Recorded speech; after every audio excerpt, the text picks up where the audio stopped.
TET exam को qualify करने के लिए आज का क्लास बहुत इंपॉर्टेंट है। आज इस क्लास में हम एनसीईआरटी क्लास 6 का चैप्टर 6 कंप्लीट करने वाले हैं, the living organisms and there surroundings. तो आज हम साइंस एंड साइंस पेडागोजी की सीरीज़ को कंप्लीट करेंगे और उस सीरीज़ की बहुत सारी क्लासेस कंप्लीट हो चुकी है। तो आप उन सीरीज़ को ज़रूर देखिए, जो आपको एक बेस बनाएगा और बिल्कुल एक सीक्वेंस में क्लासेस चल रही है जो आपके कंसेप्ट को स्ट्रॉन्ग करेगी और आपके कंसेप्ट को और एक शार्प करेगी। तो चलिए आज का क्लास स्टार्ट करते हैं। पहला जो क्वेश्चन है, small changes that take place in body of a single organism over a short period to overcome small problems due to changes in surroundings are called. इस क्वेश्चन को आप हिंदी में भी पढ़ सकते हैं। परिवेश में परिवर्तनों के कारण होने वाली समस्याओं को दूर करने के लिए किसी जीव के शरीर में कम अवधि में होने वाले छोटे परिवर्तनों को क्या कहा जाता है? ऑप्शन ए एडेप्टेशन यानी अनुकूलन, ऑप्शन बी यानी एक्लीमेटाइजेशन यानी परानुकूलन, ऑप्शन सी इवोल्यूशन यानी विकास एंड ऑप्शन डी म्यूटेशन यानी कि उत्परिवर्तन। तो इस क्वेश्चंस को आप अच्छे से पढ़िए, क्वेश्चंस को वीडियो को पॉज कीजिए और इसका आंसर जो है आप सेल्फ देने की कोशिश कीजिए। तो इस क्वेश्चंस का जो राइट आंसर होगा वो होगा ऑप्शन नंबर बी यानी कि परानुकूलन। परानुकूलन इस क्वेश्चन का राइट आंसर है, ऑप्शन बी। चलिए इसकी एक्सप्लेनेशन देखते हैं। जो परानुकूलन है ये क्या होती है? अल्पकालिक होती है। हम कम समय में जो किसी चीज़ को एडप्ट करते हैं उसे क्या बोलते हैं? परानुकूलन। जबकि अनुकूलन में हज़ारों वर्ष लग जाते हैं। तो इसमें एडप्टेशन और यानी कि अनुकूलन और परानुकूलन में एक अंतर यह है, छोटी सी अंतर यह है कि अनुकूलन में हज़ारों हज़ार साल लग जाते हैं और परानुकूलन जो है हम कम समय में जब किसी चीज़ को एडप्ट करते हैं, किसी चीज़ पे अपने आप को ढाल लेते हैं, उसे क्या कहते हैं? परानुकूलन। चलिए नेक्स्ट क्वेश्चन देखते हैं इस सीरीज़ का। Which of the following is an example of abiotic component? निम्नलिखित में से कौन सा अजैव घटक का उदाहरण है? ऑप्शन ए प्लांट्स यानी कि पौधे, option B bacteria, option C rocks यानी कि चट्टानें, ऑप्शन डी एनिमल्स। तो इस क्वेश्चंस को अच्छे से रीड कीजिए, पॉज कीजिए और इस क्वेश्चंस का आंसर जो है आप सेल्फ देने की कोशिश कीजिए। तो इस क्वेश्चंस का जो राइट ऑप्शन है वो है ऑप्शन सी। रॉक्स जो होती है जिसमें जान नहीं होती है, उस टाइप्स के चीज़ों को हम क्या कहते हैं? ए बायोटिक कहते हैं। ए बायोटिक यानी निर्जीव, जिसमें जान नहीं होती है। आप तो इसको में टिक करते हैं। हम इस क्वेश्चंस का जो राइट आंसर है ये है ऑप्शन सी।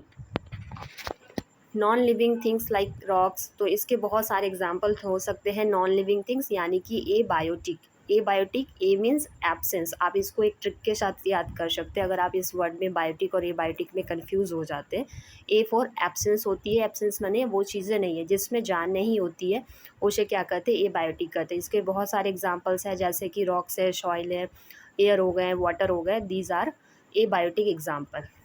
अगर आप बायोटिक एग्जाम्पल्स की बात करते हैं तो पौधे हो गए, एनिमल्स हो गए, ये सारे क्या है? बायोटिक एग्जाम्पल्स हैं। चलिए नेक्स्ट क्वेश्चन देखते हैं। Desert plants like cactus loss very little water. Cactus जैसे मरुस्थलीय पौधे किसके माध्यम से बहुत कम जल खोते हैं? Option A respiration, option B transpiration, option C evaporation and option D condensation. तो इस क्वेश्चन का जो राइट आंसर होगा ये है ऑप्शन बी यानी कि ट्रांसपीरेशन। ट्रांसपीरेशन के माध्यम से पौधे जो है कम वाटर को लॉस करते हैं। आपको पता ही है कि इस टाइप्स के जो पौधे होते हैं इसकी पत्तियां जो है ट्रांसफॉर्म हो जाती है, किस फॉर्म में? कटीले रूपों में ट्रांसफॉर्म हो जाती है। मरुस्थलीय पौधे में वाष्पोत्सर्जन को कम करने के लिए कांटे जैसी पत्तियां होती है। तो ये एक तरह का क्या है? एडेप्टेशन है।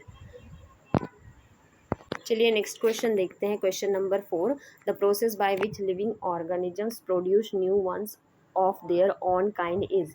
वह प्रक्रिया जिसके द्वारा सजीव अपने जैसे नए जीव को उत्पन्न करते क्या कहलाता है? Excretion, reproduction, respiration, growth. तो इस क्वेश्चन का जो राइट आंसर है वो है रिप्रोडक्शन यानी कि ऑप्शन बी इस क्वेश्चन का राइट आंसर होने वाला है। Reproduction ensures the continuity of the species. तो रिप्रोडक्शंस क्या है? अपने समान संतान उत्पन्न करने की प्रक्रिया को क्या कहते हैं? रेस्पिरेशन कहते हैं। प्रजनन प्रजातियों की निरंतरता सुनिश्चित करता है। ओके नेक्स्ट क्वेश्चन हम देखते हैं।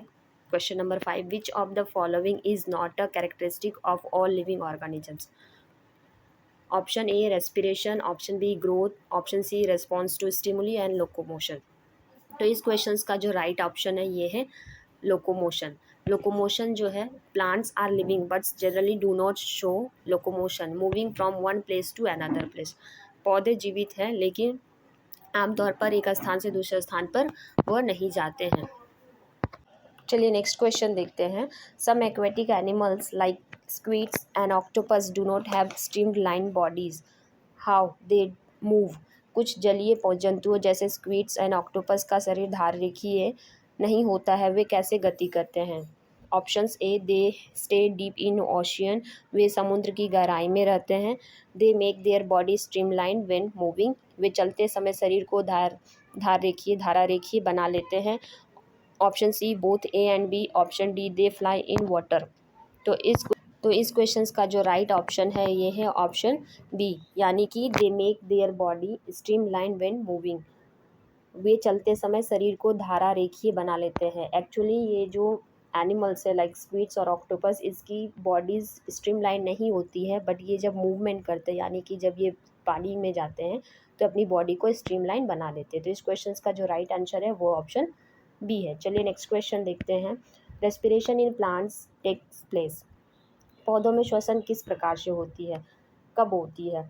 Only at the night, option B only during day, option C day and night both, only in the morning. तो इस क्वेश्चन का जो राइट आंसर है ये है ऑप्शन आपका ऑप्शन सी। रेस्पिरेशन क्या है, एक कंटिन्यूअस प्रोसेस है। वहीं फोटोसिंथेसिस क्या है, तो फोटोसिंथेसिस जो होती है लाइट में होती है।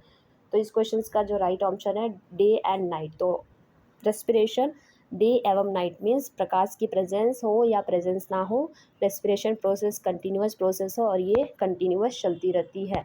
तो इस क्वेश्चन का जो राइट आंसर है ये है ऑप्शन सी। चलिए नेक्स्ट क्वेश्चन देखते हैं। In mountain habitats trees are usually, पर्वतीय आवासों में वृक्ष आमतौर पर कैसे होते हैं। राउंड शेपेड होते हैं, ऑप्शन बी कॉर्न शेपेड होते हैं यानी शंकु के आकार के होते हैं, ऑप्शन सी फ्लैट शेपेड होते हैं, या फिर नो ट्रीज, वहाँ पे ट्रीज ही नहीं होते। तो इस क्वेश्चन का जो राइट आंसर है ये है ऑप्शन बी कॉर्न शेपेड होते हैं। Cone shaped helps snow and rain water to slide off easily, पर्वतों पर जो पौधे होते हैं वो शंकु आकार के होते हैं। क्यों शंकु आकार के होते हैं, क्योंकि जब वहाँ पर बारिश जब होगी तो उन पर पौधों के ऊपर आपकी जो वाटर है वो स्टे ना करे, वो ढल कर नीचे आ जाए, इसलिए उसकी जो शेप होती है वो शंकु आकार की होती है। तो इस क्वेश्चन का जो राइट ऑप्शन है ऑप्शन बी, यानी कॉर्न शेपेड शंकु आकार की होती है। चलिए नेक्स्ट क्वेश्चन देखते हैं। The removal of waste products from the body of living organism is, सजीवों के शरीर से अपशिष्ट पदार्थों को बाहर निकालना है। Option A digestion, option B excretion, option C secretion and option D respiration.